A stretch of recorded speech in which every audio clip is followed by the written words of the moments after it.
नमस्कार दोस्तों। Himachal Pradesh allied mains और नायब तहसीलदार के लिए जो हमने अभ्यास सत्र आपके लिए प्रारंभ किए हैं उसका आज दूसरा सेशन है और मैं आशा करती हूँ कि आपने कल वाला सेशन भी अवश्य देखा होगा। नहीं देखा है तो प्लीज़ देख लीजिए, क्योंकि अब हम ये रेगुलर बेसिस पर जो है सेशंस चलाएंगे और ये आप ही के लाभ के लिए हैं, क्योंकि इसमें आपको जो पोएम और पैसेज है उनकी एक्सप्लेनेशन मिलेगी। इन एग्ज़ाम से रिलेटेड जो हिंदी के जो टॉपिक्स हैं उन पर डेफिनेटली हम हर टॉपिक पर जो है वो चर्चा करेंगे, उस पर अभ्यास प्रश्न आपके लिए लेकर आएंगे। तो आगे हमारे साथ आप जुड़े रहें, यही मेरी कामना है। आज हमारा दूसरा सेशन है जिसमें देखिए आज हम क्या क्या लेकर आए हैं आपके लिए। 3 विषयों पर आज हम चर्चा करेंगे। एक तो सबसे पहले मुहावरे लोकोक्ति। आप सभी जानते हैं कि निबंध और ये व्याख्या के अतिरिक्त अगर व्याकरण में कुछ मतलब कंसिस्टेंट है कि जो आना ही आना है विषय, वो है मुहावरे और लोकोक्तियाँ। और दूसरी बात याद रखिए, ये आपका कोई एमसीक्यूज वाला क्वेश्चन नहीं, ऑब्जेक्टिव टाइप क्वेश्चन पेपर नहीं होगा।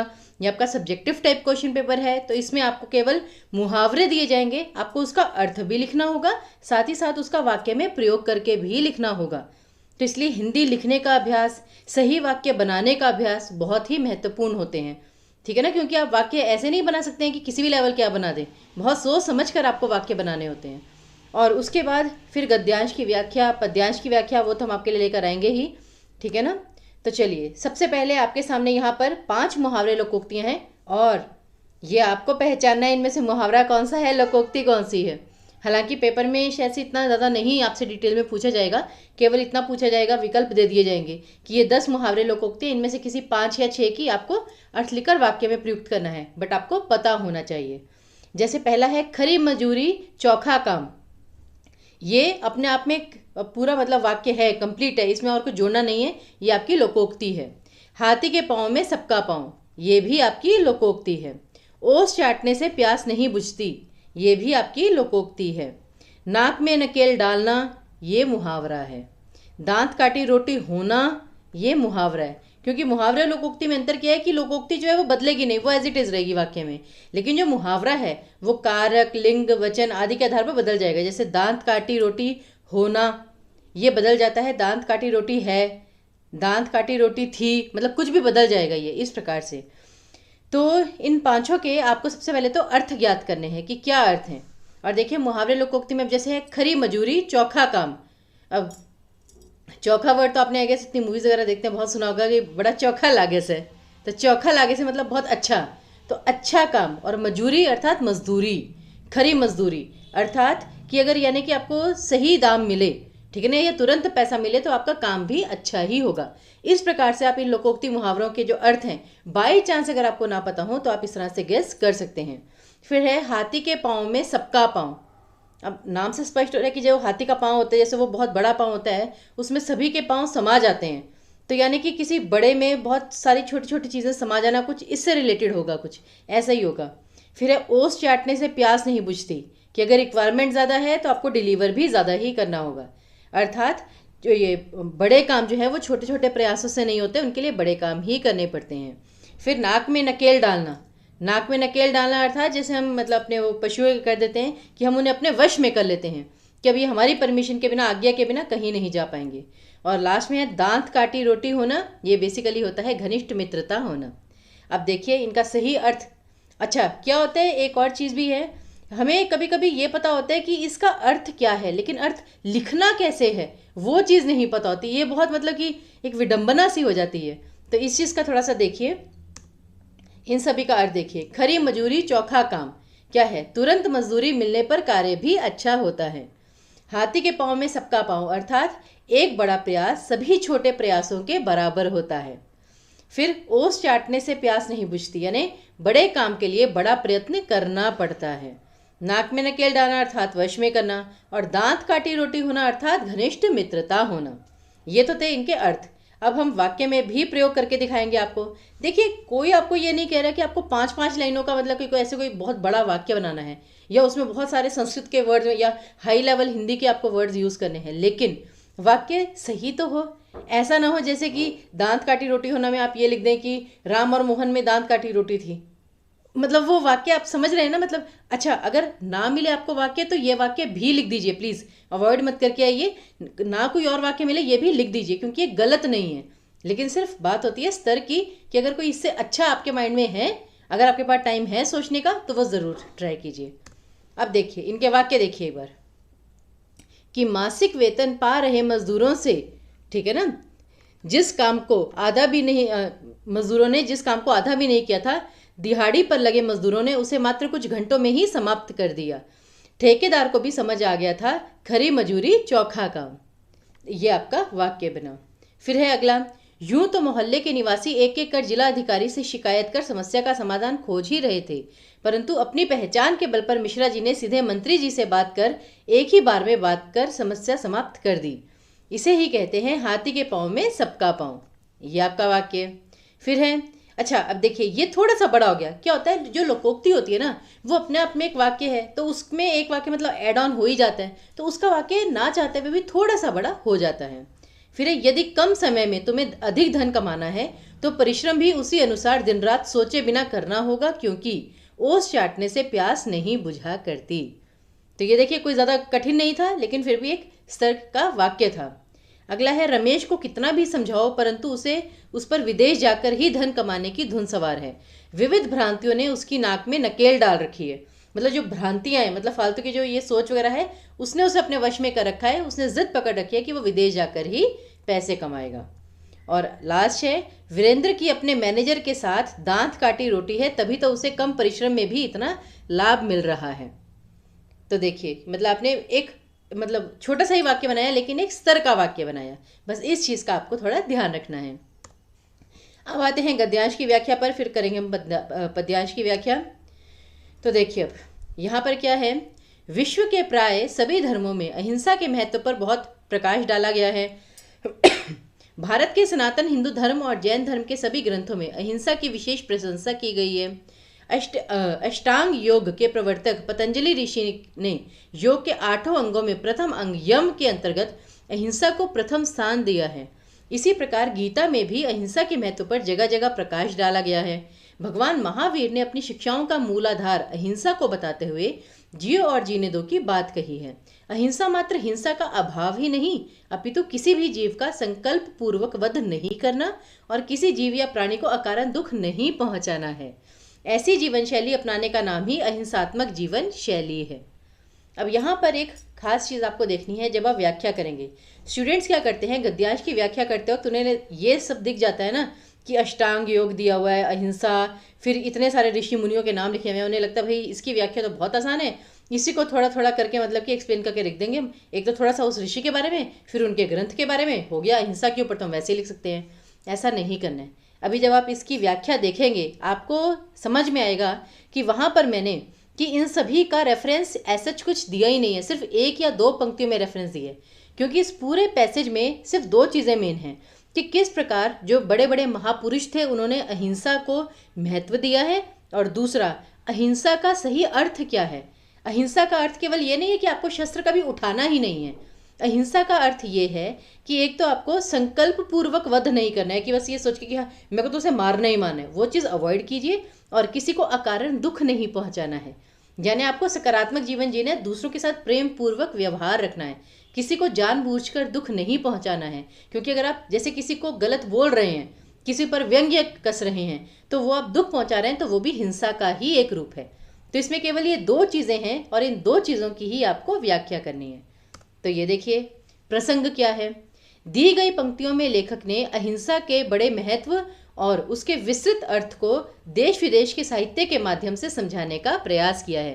देखिए देश विदेश के माध्यम से कि मतलब हर देश के, चाहे वो मतलब भारत देश हो, ठीक है ना, या फिर कोई और देश हो, क्योंकि भारत में तो सनातन धर्म प्रमुख था, बाकी जैन धर्म भारत में भी है, दूसरे देशों में भी है, तो इसलिए हर जगह मतलब इसका क्या महत्व है वो समझाने का प्रयास किया है। अच्छा व्याख्या कैसे करेंगे इसकी। अहिंसा प्रारंभ से ही भारत की प्राण शक्ति रहा है। हर युग में महापुरुषों और साहित्यकारों ने अहिंसा के महत्व पर अपने अपने तरीके से प्रकाश डालने का प्रयास किया है। भिन्न भिन्न उपन्यास, ग्रंथों और लेखों में भी अहिंसा को ही सबसे बड़ा धर्म माना गया है, जिस मार्ग पर चलकर केवल मनुष्य या राष्ट्र नहीं अपितु पूरी मानवता का उत्थान संभव है। अब ये देखिए, ये जो है ना भिन्न भिन्न उपन्यास, ग्रंथ और लेख, इसमें मैंने वो जितने भी उदाहरण दिए हुए थे वो कवर कर दिए, क्योंकि वो तो पैसेज में दिया ही गया है, हमें तो अपने विचार बताने हैं। परंतु सबसे महत्वपूर्ण बात यह है कि हर युग में उसी बात को बार बार समझाने की आवश्यकता क्यों पड़ रही है। यहाँ पर महत्वपूर्ण है कि इसलिए पड़ती है क्योंकि मनुष्य लोभ और अहंकार में भरकर हिंसा का मार्ग ही अपनाता आया है। हिंसा को बलशाली का अस्त्र और अहिंसा को मूर्खता व कमजोर का आभूषण माना जाता है। लोग अहिंसा का केवल हिंसा का अभाव मानते हैं। अभी अर्थ दिया हुआ था ना कि वही है कि लोगों को लगता है कि हिंसा ना होना ही अहिंसा है। वे इस महान अर्थ वाले शब्द को अत्यंत संकुचित अर्थ में समझकर उसका महत्व नहीं समझ पाते और इसी कारण उससे मिलने वाली असीम प्रसन्नता, संतोष एवं शांति से वंचित रह जाते हैं। और मनुष्य की यह प्रवृत्ति केवल अभी ऐसी नहीं हुई है, अपितु पुरातन काल से ऐसी ही बनी हुई है, जिसका परिणाम तो अंत में समान ही रहता है, परंतु अहिंसा का अर्थ और महत्व परिवर्तित होता रहा है। अब क्या है, जैसे कि त्रेता युग में श्री राम, ठीक है ना, वो मतलब अहिंसा चाहते थे कि जैसे पहले उन्होंने सागर से भी, मतलब रावण तो छोड़िए, पहले समुद्र, उस पर भी बाण चलाने से पहले, हिंसा करने से पहले श्री राम ने 3 दिन, ठीक है ना, इंतजार किया, प्रतीक्षा की, अहिंसा का मार्ग चुना। लेकिन जब वो नहीं माने तब जाकर उन्होंने फिर मतलब वो उठ खड़े हुए क्रोध में, ठीक है ना, तब जाकर सागर ने उन्हें रास्ता दिया। तो वही है कि ये स्थिति ऐसी नहीं है, पुरातन काल से ऐसी ही स्थिति चलती आ रही है और परिणाम तो अंत में एक सा ही रहा है, ठीक है ना, कि सत्य की जीत हुई है, परंतु अहिंसा का अर्थ बदलता रहा है। जहां त्रेता युग में हिंसा को अधर्म माना जाता था, ये देखिए अब वो भी है, वहीं द्वापर में हिंसा को धर्म की रक्षा के लिए धर्म भी माना गया। जैसे द्वापर युग कौन सा था, श्री कृष्ण वाला, कि जो श्री कृष्ण थे उन्होंने, वो कहते हैं ना, समझाने से अगर लोग समझ जाते हैं तो कृष्ण जी कभी महाभारत होने ही नहीं देते। और उन्होंने यही कहा कि जो बड़े बड़े थे, जैसे भीष्म पितामह, कर्ण, वो सब खामोश रहे, द्रोणाचार्य खामोश रहे, उन्हें तब आवाज उठानी चाहिए थी, हिंसा का रास्ता अपनाना चाहिए था, दुर्योधन को रोकना चाहिए था, तो तब हिंसा भी धर्म थी। तो इसलिए, किंतु तब भी पहले अहिंसा का ही मार्ग अपनाने का हर संभव प्रयास किया गया था, ये भी लिखा है। इसलिए हर धर्म, हर राष्ट्र और हर विद्वान ने सदा ही अहिंसा का पक्ष लिया है। अब यहाँ पर आगे ना, हर धर्म, जैन धर्म, सनातन धर्म, वो सब इसमें इंक्लूड हो गया। परंतु इस घोर कलयुग में जहाँ हिंसक प्रवृत्तियां इतनी अधिक हैं कि आत्मरक्षा हेतु हिंसा अनिवार्य हो, वहां सही समय और स्थान पर अहिंसा का मार्ग मूर्खता ही कहलाएगा। ये भी क्लियर कर दिया, उसका अहिंसा का पूरा अर्थ बताया है कि सही समय सही स्थान पर कैसे हमें अहिंसा का मार्ग त्यागना चाहिए या फिर हिंसा का मार्ग अपनाकर कब करना चाहिए, कैसे करना चाहिए। और हिंसा का अर्थ केवल अस्त्र शस्त्र उठाना, रक्त बहाने तक ही सीमित नहीं है। किसी को जानबूझकर कष्ट देना, बलपूर्वक किसी को दास बनाना, किसी पर शारीरिक या मानसिक अत्याचार करना आदि सब हिंसा के ही विभिन्न रूप हैं।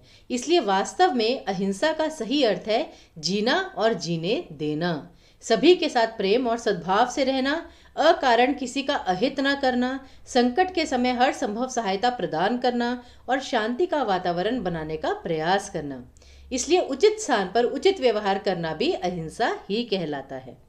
तो यहाँ पर आपने दोनों चीज़ें अच्छे से एक्सप्लेन कर दी, उदाहरण भी दे दिए, और अहिंसा जो है वो उसका क्या क्या अर्थ हो सकता है वो सब भी आपने एक्सप्लेन कर दिया। फिर है भावार्थ। भावार्थ क्या है? अहिंसा ही परम धर्म है, अहिंसा परमो धर्मा, वो आपने सुना है, जो मनुष्य को सही मार्ग की ओर, यहाँ पर प्रश्न नहीं, प्रशस्त कर उसे सफल जीवन जीने हेतु प्रेरित करता है। परंतु अहिंसा का सही ज्ञान होना भी अति आवश्यक है। सही समय पर की गई हिंसा भी अहिंसा के अंतर्गत आती है और निष्क्रिय कर देने वाली अहिंसा से अधिक उत्तम सिद्ध होती है। वो कहते हैं ना कि अगर आप अहिंसा के चक्कर में बस निष्क्रिय बैठे रहे, जैसे पहले क्या था कि भारत पर कोई भी आक्रमण करे, भाई ये था कि हम तो अहिंसा के पुजारी है, हम तो बस शांति से चुप करके बैठे रहेंगे, ऐसा होगा क्या? आज वर्तमान में देखिए, वर्तमान में ये है कि अगर भारत पर कोई आंख उठाकर भी देखेगा, कहते ना वो उधर से गोली आए तो इधर से गोला जाना चाहिए, वो सब। तो इसलिए विशेष क्या है अब इसमें कि भाषा सरल और शैली विवरणात्मक है। अच्छा, विवरणात्मक क्यों है शैली? विवरण दिया गया है कि एक ही चीज को एक्सप्लेन करने के लिए बस एक्सप्लेनेशन दी गई है, ठीक है ना, ये चीज है। साहित्य के उदाहरण से मनुष्य को सही शिक्षा देने का प्रयास किया गया है। यहाँ पर अहिंसा के महत्व को दर्शाने के लिए साहित्य का मतलब सहारा लिया गया है कि पुराने समय से मतलब जो हमारे पूर्वज हैं वो भी इसी रास्ते को अपनाते आए हैं। तो ये आपकी पूरी सप्रसंग व्याख्या थी, इसे आप इस प्रकार से परीक्षा में लिख सकते हैं। और अंत में आते हैं हम पद्यांश की व्याख्या पर। पद्यांश की व्याख्या, छोटी सी कविता है, देखिए एक बार, कि निर्धन जनता का शोषण है कहकर आप हंसे, लोकतंत्र का अंतिम क्षण है कहकर आप हंसे, सबके सब हैं भ्रष्टाचारी कहकर आप हंसे, चारों ओर बड़ी लाचारी कहकर आप हंसे, कितने आप सुरक्षित होंगे मैं सोचने लगा, सहसा मुझे अकेला पाकर फिर से आप हंसे। अब यहाँ पर ये जो छोटी सी कविता है, इसे पहले कोशिश कीजिएगा वीडियो पॉज करके खुद से समझिए है क्या ये। कहने के लिए बहुत ही सरल भाषा है, मतलब बिल्कुल सिंपल सी लैंग्वेज दी गई है, लेकिन इसमें एक्चुअल में ये पोयम लिखने के पीछे जो कवि है उसका उद्देश्य क्या है, वो एक्चुअल में क्या कहना चाह रहा है। तो और इसमें जैसे ये कहकर आप हंसे, कहकर आप हंसे, ये शोभा भी बढ़ा रहा है, तो ये क्या चीज़ है, इसे आप विशेष में लिख सकते हैं। ये सब चीज़ें जो हैं वो आपको मार्क्स गेन करने में मदद करेंगी। तो देखिए अब ये जैसे है कि निर्धन जनता का शोषण है, कि जैसे हम कहते हैं ना, मतलब बातचीत करते रहते हैं आपस में कि यार गरीबों का तो सच्ची शोषण हो रहा है, मतलब बहुत ही परेशान किया जा रहा है, कहकर आप हंसे, कि मतलब जरा सी बात करते हैं फिर अपनी मस्ती में लग जाते हैं। फिर लोकतंत्र का अंतिम क्षण है, बहुत होता है ना आजकल की लोकतंत्र खतरे में है, लोकतंत्र खतरे में है, कहकर आप हंसे, कि मतलब आप जो सीरियस इश्यूज हैं उन पर बात तो कर रहे हैं लेकिन उसके बाद बस उसे बहुत हल्के में ले रहे हैं, मेन बात ये है। लेकिन जब कवि ने कहा कि कितने आप सुरक्षित होंगे मैं सोचने लगा, कि ये कवि जो है वो सोच रहा है कि हम सुरक्षित भी हैं इस देश में, और लेकिन वो एक अकेला ही ऐसा जो सोच रहा है, और उसे अकेला देखकर लोग उस पर और हंसे कि ये क्या अकेला बदलाव लाएगा। वो कहते हैं ना, अकेला चना भाड़ नहीं फोड़ सकता। तो ये सब जो चीज़ें हैं वो इस कविता के केंद्र बिंदु हैं। अब इसकी व्याख्या कैसे करनी है वो देखिए आप। फिर मैं एक बार रिपीट कर दूं, वैसे तो मैं बार बार रिपीट करती हूँ। व्याख्या बहुत तरीके से हो सकती है, हम केवल एक उदाहरण प्रस्तुत कर रहे हैं। तो देखिए प्रसंग क्या है। यहाँ कवि ने अपने मन की वेदना को प्रकट करते हुए एवं मनुष्य के व्यवहार पर कटाक्ष कसते हुए आधुनिक जीवन की वास्तविकता को समझाने का प्रयास किया है। कि क्या है, मतलब आधुनिक जीवन जो प्रेजेंट टाइम है उसकी वास्तविकता क्या है, रियलिटी क्या है, उससे परिचित कराया है। व्याख्या क्या है।